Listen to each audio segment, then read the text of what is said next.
Assalamualaikum warahmatullahi wabarakatuh. Salam sejahtera bagi kita semua. Pada tema mata kuliah Hukum Internasional kali ini, kami dari kelompok 1 akan membahas mengenai sifat dan daya mengikat hukum internasional.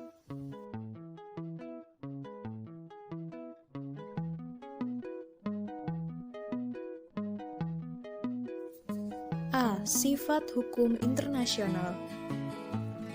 Hukum internasional bersifat koordinatif, yang dilandasi oleh persamaan kedudukan antar anggota masyarakat bangsa-bangsa. Artinya, tidak ada yang lebih tinggi dari yang lain.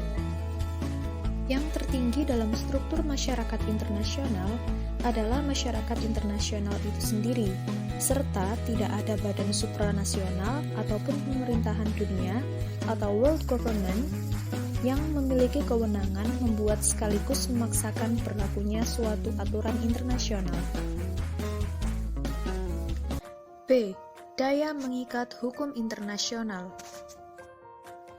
Daya mengikat hukum internasional didasari oleh beberapa teori hukum.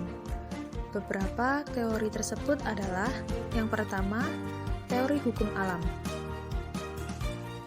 Menurut teori hukum alam, hukum internasional berlaku dan mengikat karena hukum alam tersebut menerapkan kaitannya dengan kehidupan masyarakat bangsa-bangsa, yaitu yang memiliki arti negara tunduk kepada hukum internasional karena merupakan bagian hukum yang tinggi, yaitu hukum alam, dan alam memerintahkan negara untuk tunduk kepada hukum internasional.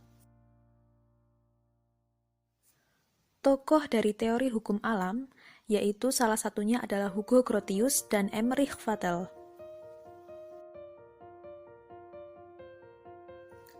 Dua, teori kehendak bersama. Teori kehendak bersama menyatakan bahwa hukum internasional mengikat bagi negara karena adanya suatu kehendak bersama yang lebih tinggi dari kehendak masing-masing negara untuk tunduk pada hukum internasional. Kehendak bersama tidak perlu dinyatakan melainkan secara diam-diam.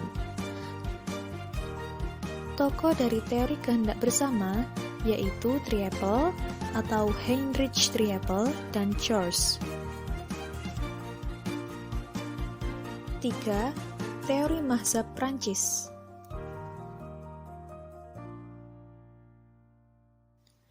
Menurut dari teori mazhab Prancis ini, hukum internasional berlaku dan mengikat karena faktor biologis, sosial, dan secara kehidupan manusia yang mutlak diperlukan guna memenuhi kebutuhan bangsa-bangsa untuk hidup bermasyarakat. Tokoh dari teori mazhab Prancis ini yaitu Fauchil, Scaille, dan Duguid. Yang terakhir ada teori mazhab Buena. Menurut teori mazhab Buena ini, hukum internasional mengikat bagi negara karena didasarkan pada kaidah yang lebih tinggi hingga sampai pada kaidah dasar atau grand norm. Tokoh dari teori mazhab Buena ini yaitu Hans Kelsen. Sekian penjelasan dari kelompok kami. Apabila ada kesalahan kata, mohon dimaafkan. Semoga bermanfaat. Wassalamualaikum warahmatullahi wabarakatuh.